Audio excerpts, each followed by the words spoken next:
Assalamualaikum warahmatullahi wabarakatuh. Perkenalkan, saya Onetus Usi Putra. Saat ini saya akan menyampaikan terkait mata kuliah yang saya ampu yang sesuai dengan bidang keahlian saya, yaitu mata kuliah Biostatistik Deskriptif dan Inferensial. Mata kuliah ini diselenggarakan pada semester 3 dengan kode mata kuliah FKM 0104 sebanyak 3 SKS.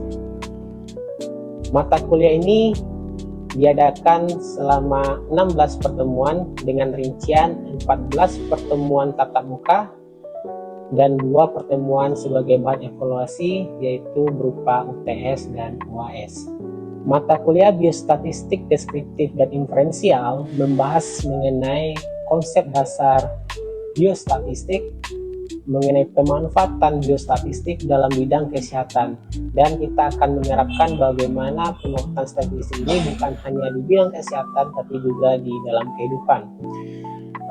Kita juga akan membahas mengenai bagaimana uji-uji dalam biostatistik, bagaimana alat-alat ukur yang digunakan biostatistik, dan kita juga menggunakan aplikasi atau software yang digunakan oleh ahli biostatistik. Selain itu, mata kuliah Biostatistik Deskriptif dan Inferensial bukan hanya membahas secara teori, tapi kita langsung aplikasi di lingkungan dan kehidupan, khususnya untuk kesehatan. Mata kuliah ini akan diakhiri dengan project base, di mana mahasiswa akan langsung turun ke lapangan untuk mengambil data real di lapangan. Semua mahasiswa akan mengambil data sesuai dengan tugasnya masing-masing. Nah, setelah itu, luaran kelas ini akan diharapkan untuk data-data yang dikumpulkan akan menjadikan tulisan untuk bisa diterbitkan di jurnal bereputasi baik nasional. Adapun capaian pembelajaran atau CPL Prodi dalam mata kuliah ini ada 2 hal, yaitu CPL 02 dan juga CPL 03. CPL mata kuliah ini sudah tertuang dalam RPS yang telah disetujui oleh Ketua Prodi dan juga telah disetujui oleh Gugus Kendali Mutu dari Program Studi Kesehatan Masyarakat Fakultas Ilmu Kesehatan Universitas Teguh Umar. Selanjutnya, CPL tadi diturunkan menjadi CPMK, yaitu capaian pembelajaran pada mata kuliah. Di capaian pembelajaran di mata kuliah ini kita ada tertuang 3 hal, yaitu CPMK 01, CPMK 02, dan CPMK 03. Selanjutnya dalam proses pembelajaran tadi, proses delivery itu bisa dilaksanakan Selanjutnya dalam proses pembelajaran tadi,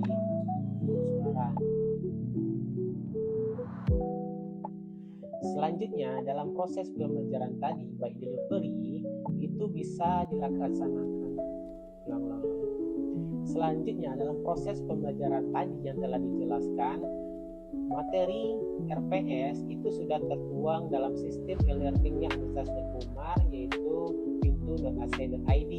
Selanjutnya, dalam proses interaksi itu dilaksanakan tatap muka yang akan dilaksanakan di kelas. Selanjutnya, dalam media pembelajaran, saya menggunakan berupa video, menggunakan media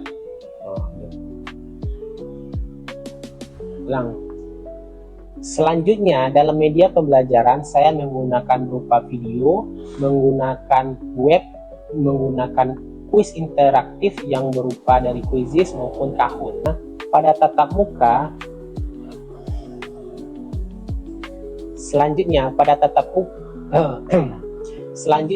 tatap muka saya menggunakan diskusi interaktif, ya, tanya jawab.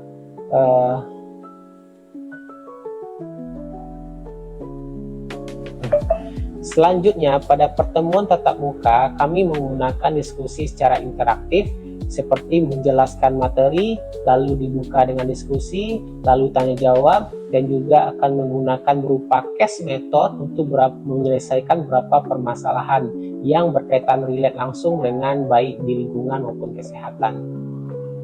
Penilaian secara formatif dilakukan dengan kuis, tugas-tugas yang telah diberikan, lalu pengerjaan dari case method dan tugas project yang diberikan kepada mahasiswa.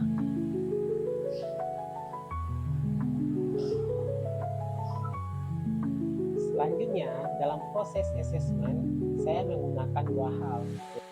Selanjutnya yang kedua, penilaian secara sumatif itu dinilai melalui ITS dan juga berupa UAS. Model pembelajaran menggunakan experiential learning beserta project based learning. Dalam experiential learning kita menggunakan presentasi yang interaktif, menggunakan diskusi, tanya jawab, serta demonstrasi terhadap beberapa capaian perkuliahan. Selanjutnya, project based learning berupa case method yang diberikan kepada mahasiswa, serta mahasiswa juga akan turun ke lapangan untuk menggali data yang ada di lingkungan, khususnya berkaitan dengan kesehatan. Referensi yang digunakan dalam pembelajaran ini menggunakan referensi yang saya tulis sendiri bersama dengan dosen-dosen biostatistik lainnya di berbagai perguruan tinggi berupa book chapter, dan juga saya juga menggunakan referensi dari ahli-ahli yang kompeten di bidang biostatistik, dan juga saya juga menggunakan referensi dari artikel yang dari berbagai referensi tersebut.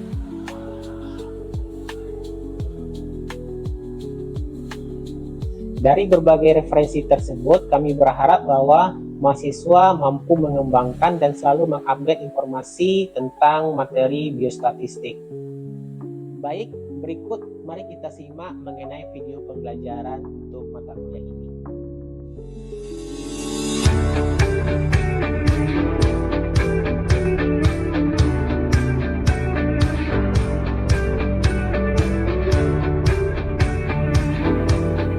Assalamualaikum warahmatullahi wabarakatuh. Waalaikumsalam warahmatullahi wabarakatuh. Baik, saya izin berdiri ya, karena kalau duduk ini agak susah, lebih enak kalau kita ngajar itu sambil berdiri ya. Saya terbiasa seperti itu, kalau kita ngajar itu berdiri, jadi kita ada interaksi ya. Kalau seandainya duduk itu ya agak kurang gimana gitu ya. Baik,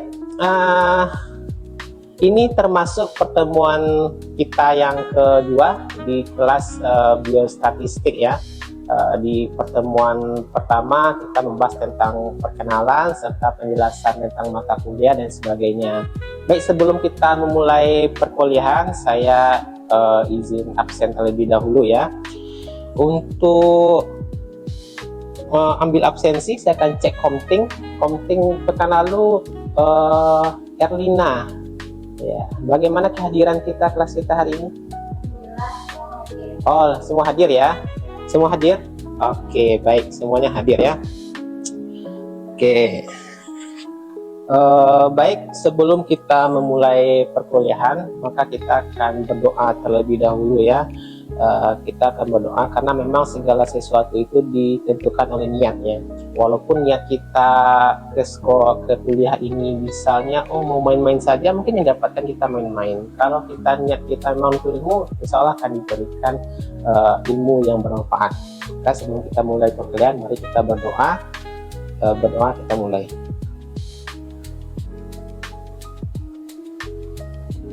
Baik, selesai. Oke, baik. Sebelum kita mulai perkuliahan kita pada pertemuan kedua hari ini, kita akan membahas terlebih dahulu mengenai pertemuan kita pekan lalu. Masih ingat apa pertemuan kita pekan lalu? Dari komting terlebih dahulu. Apa pertemuan kita pekan lalu?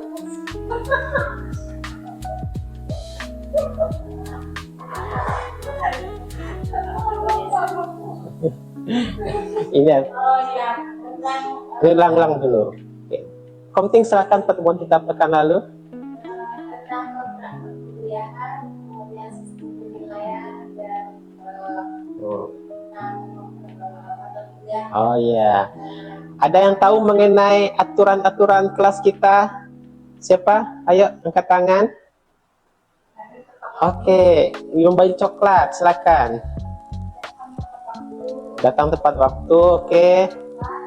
Iya, terima kasih.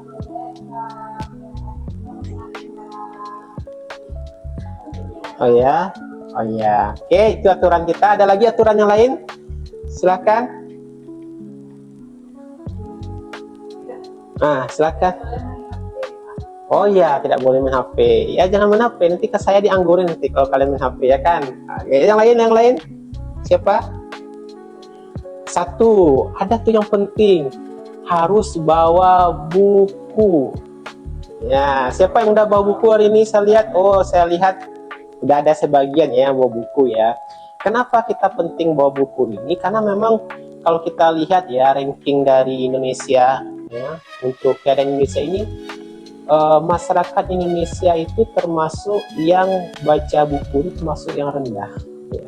Kalau saya tidak salah mungkin sekitar peringkat 2, 3, atau 4 yang paling rendah di antara negara-negara dunia.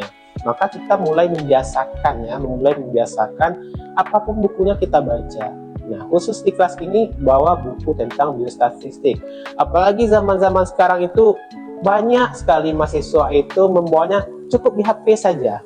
Padahal sangat berbeda sekali HP dengan yang buku. Ya, sangat berbeda. Maka mulai dari kelas ini kita biasakan bahwa setiap ada perkuliahan, setiap ada mata kuliah apapun itu harus punya buku ya. Oke, baik, setelah selesai semuanya maka kita masuk kepada perkuliahan kita hari ini tentang lanjutan mengenai biostatistik ya. Nah, untuk kelas kita hari ini capaian pembelajarannya itu adalah diharapkan kita mampu untuk menyelesaikan masalah kesehatan masyarakat berlandaskan nilai-nilai Pancasila sesuai dengan aturan dari Indonesia sendiri bahwa berlandaskan Pancasila, banyak ada 5 silanya. Nah, selanjutnya ini termasuk CPL yang ketiga, menganalisis status kesehatan itu, faktor determinannya itu berdasarkan data, berdasarkan informasi, berdasarkan indikator kesehatan dan pengambilan keputusan. Nah, jadi keputusan-keputusan yang kita ambil itu harus berdasarkan data, fakta yang ada. Jangan mengambil sesuatu itu berdasarkan ya mungkin seenaknya kita, tidak gitu ya. Kita belajar sesuatu secara ilmiah. Nah, untuk capaian mata kuliah sendiri, setelah menyelesaikan mata kuliah ini dan pertemuan ini khususnya, kita berharap bahwa mahasiswa itu bisa menganalisis segala sesuatu itu, program-program kesehatan masyarakat itu berdasarkan data yang ada, lalu bisa melakukan identifikasi dalam pelaksanaan program itu, merekomendasikan penyelesaian masalah kesehatan itu based on evidence ya, berdasarkan bukti yang ada. Lalu kita juga nanti akan mengerjakan di akhir perkuliahan akan menyelesaikan project ya, karena memang mata kuliah kita ini berbasis dua hal ya, experimental learning dan project based learning. Pertama kita akan interaktif di studi di kelas berdasarkan teori-teori yang ada, selanjutnya baru di akhir kita akan melakukan project based learning yang berkaitan dengan teori-teori yang kita pelajari sebelumnya gitu ya. Nah, baik, kita lanjut ya. Nah, kita akan membahas mengenai apa itu statistik ya. Kalau kita melihat dari jurnal ya, jurnal sekarang banyak sekali membahas tentang prediksi ya, tentang menggeneralisasi segala sesuatu. Contohnya juga misalnya survei-survei yang ada di Indonesia, misalnya contoh 100% orang puas dengan kinerja si A. Apakah memang fakta seperti itu? Kenapa orang bisa menggeneralisasi orang ini 100% puas? Kenapa orang bisa menggeneralisasi 50% orang ini tidak suka? Kenapa gitu ya? Apakah memang bisa dikatakan seperti itu?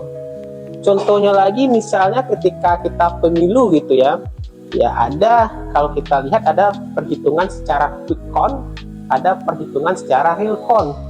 Nah, padahal belum dihitung secara seluruhnya real count-nya, hanya quick count, itu orang bisa menebak siapa presiden yang menang, 01, 02, atau 03 gitu ya. Siapa partai politik yang berkuasa, orang sudah bisa menebak. Ya, padahal itu mungkin hanya 3-4 jam gitu ya, orang sudah tahu hasil akhirnya bagaimana. Padahal kalau kita lihat quick count itu tidak seluruhnya ya, real count lah data yang sebenarnya, tetapi orang bisa menebak. Kenapa? Apakah itu bisa kita percayai? Nah, Nah, itulah yang nanti akan kita pelajari kenapa bisa seperti itu ya. Nah, kita lanjutkan.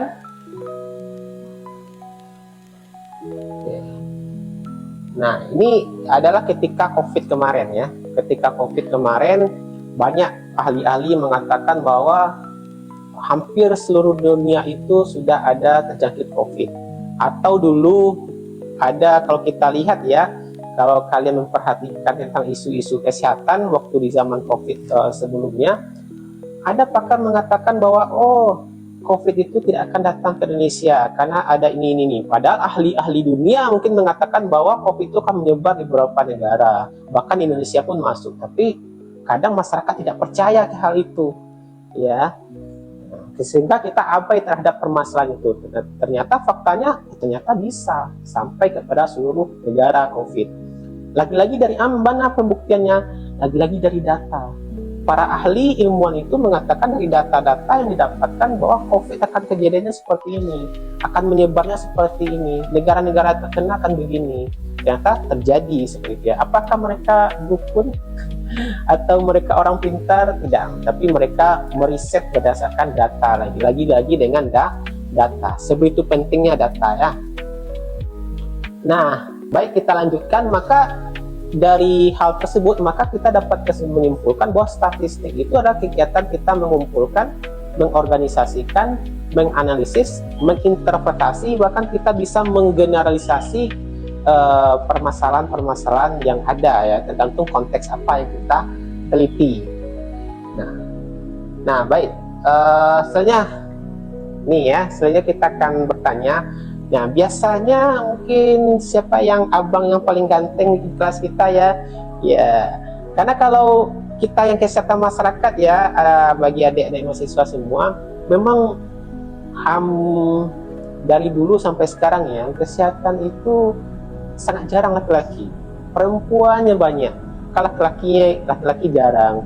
Maka kalau dapat ketemu laki-laki itu udah paling ganteng tuh ya, karena semua itu udah perempuan kadang banyak. Maka spesial sekali kalau laki-laki masuk di kesehatan. Oke, abang biasanya bagaimana dalam mengambil keputusan? Pertimbangan ya.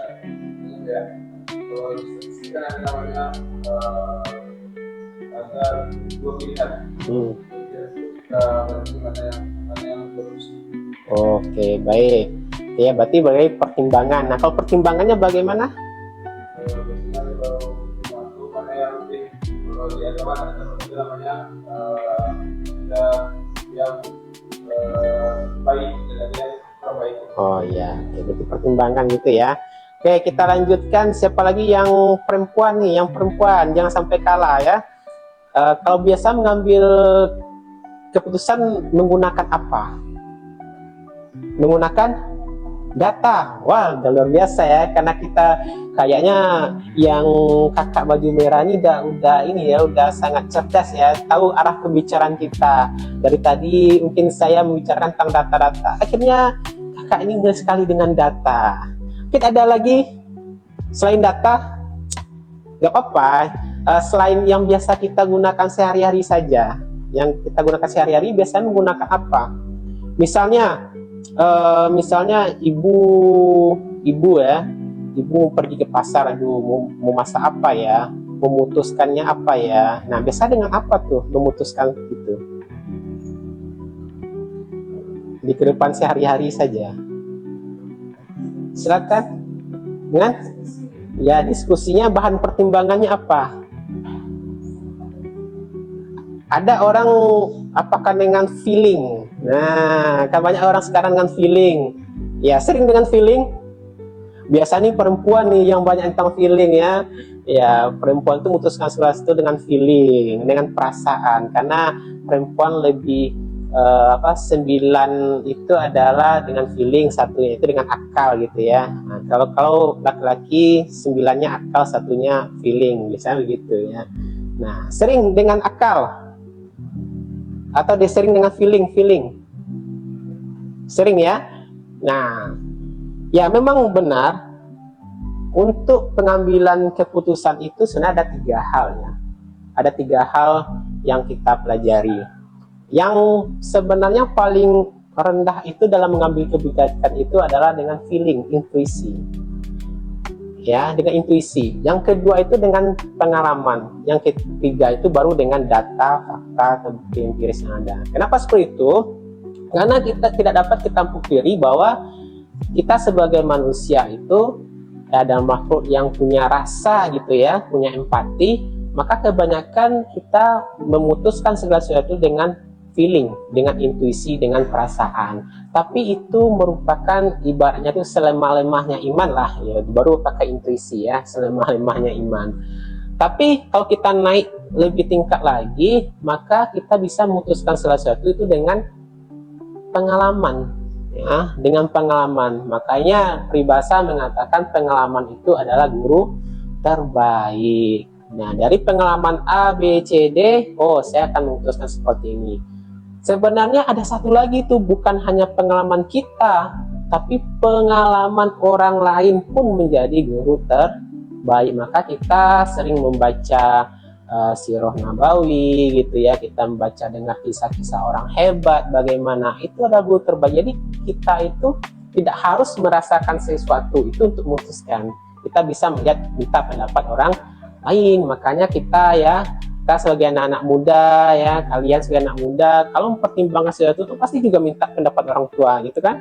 Ya jangan sampai membantah orang tua. Kadang kan banyak tuh anak-anak sekarang membantah orang tua, misalnya nak kamu begini nih, aduh bapak, aduh emak, jangan gitu, zaman kita udah beda pak, mak, nggak bisa, kami udah milenial, udah Gen Z, udah AI dan sebagainya. Tidak boleh seperti itu ya. Kita harus tetap pengalaman kita dan pengalaman orang lain menjadi pertimbangan kita, menjadi keputusan ya, mengambil keputusan. Nah, dan yang terbaik itu adalah berdasarkan data, fakta, dan bukti empiris yang ada. Ini adalah bukti terbaik.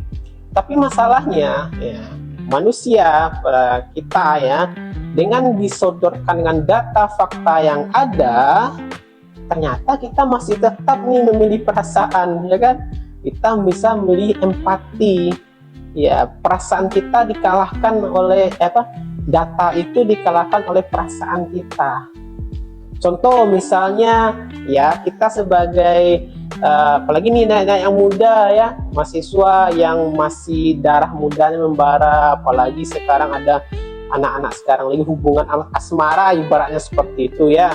Ya, mereka misal si A menjalin asmara dengan si Z gitu ya. Nah, si A ini udah diperingatkan sama kawannya, kamu jangan dengan itu. Orangnya adalah begini, orangnya begitu. Tapi kita dikalahkan oleh perasaan. Enggak lah, kasihan orangnya. Dia udah berusaha, dia udah minta maaf. Bahkan ada juga kalau kita lihat ya, ada orang yang berkali-kali disakiti oleh si laki-laki. Tapi ujung-ujungnya ketika laki-laki itu minta maaf, apa yang direspon oleh si perempuan? Dimaafkan. Padahal fakta data itu dia berkali-kali dia sakiti. Harusnya kesimpulannya adalah ya udah tendang saja gitu kan. Tapi masalahnya ya manusia itu dikalahkan, oh ya dia udah minta maaf, dia bisa berubah kok. Nah begitu ya kan, dia bisa berubah, padahal data yang telah membuktikan bahwa dia pelakunya seperti itu. Lagi-lagi kita dikalahkan oleh perasaan ya, perasaan yang menang ya. Jadi menyediakan kuis ya, sudah menyediakan kuis, silakan dilihat. Nah ini ya, ini pinnya, silakan di. Nah kalau sekarang sudah bisa buka HP ya, terakhir sudah bisa buka HP. Nah ini pinnya, silakan buka kahot.id. Oke, silakan.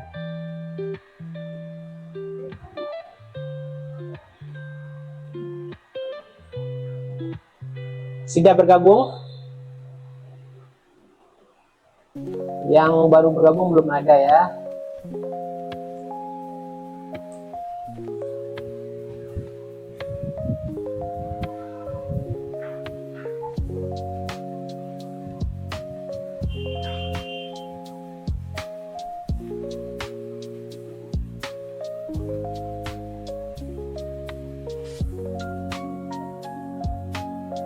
Oke, sudah bergabung. Oh, banyak pakai nama samaran ya. Ya, tidak apa-apa. Yang penting kalian ingat nama samaran masing-masing ya. Nanti hasil kuis ini nanti kalau ada yang pakai nama samaran silahkan japri saja ke saya. Oh Pak, itu nama saya itu. Karena ini juga bahan evaluasi kita ya. Nanti akan nama kalian akan ada di situ. Nanti penilaian nilai-nilainya berapa dan itu masuk dalam sistem penilaian kita yang telah kita sepakati di pertemuan sebelumnya ya.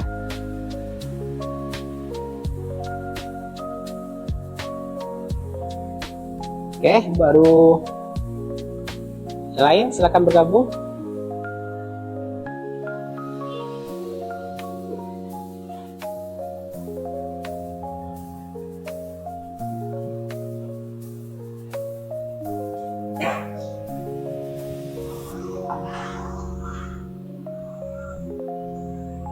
Oke, sudah bisa kita mulai belum?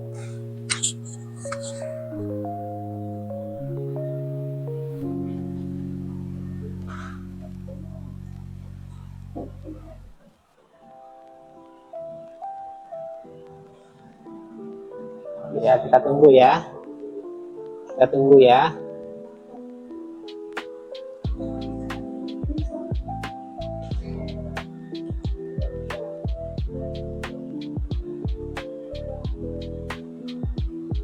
Oke, baik, kita mulai ya. Silakan dicermati, kita mulai. Silakan nanti akan di HP-nya mungkin akan muncul ya. Sudah muncul?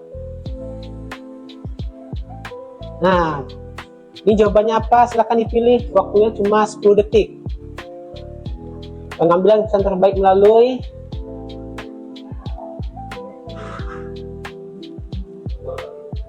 tidak muncul ya pertanyaannya ya. Oke, kita mulai ya. Start. Ayo, siapa cepat?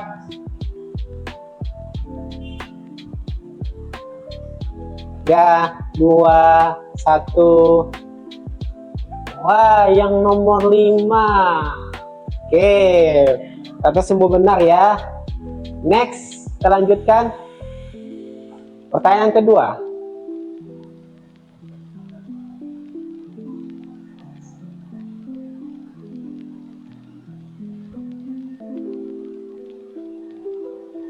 Satu, selesai.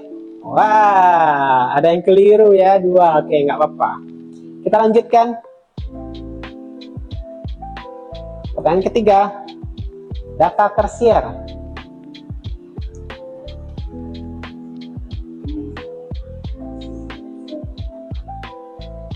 Tersier. Wah, benar ya. Data tersier adalah data studi literatur. Kita lanjutkan. Semua anak balita berjumlah 5.000 orang diteliti untuk penelitian. Ini termasuk apa? Termasuk populasi, sampel, data sekunder, atau data tersier? Ayo. Semua anak balita termasuk benar ya, populasi. Baik, kita lanjutkan. Terakhir. Ilmu yang mengumpulkan bla bla bla. Nah, ayo. Ilmu apa ini? Ilmu statistik. Benar semua ya. Jawaban ini walaupun benar tapi kalah cepat berarti nanti akan kalah juga. Ya, nanti kan kita peringkatkan siapakah yang paling tinggi. Oke, cek podium. Ya, siapa ya? Peringkat 3.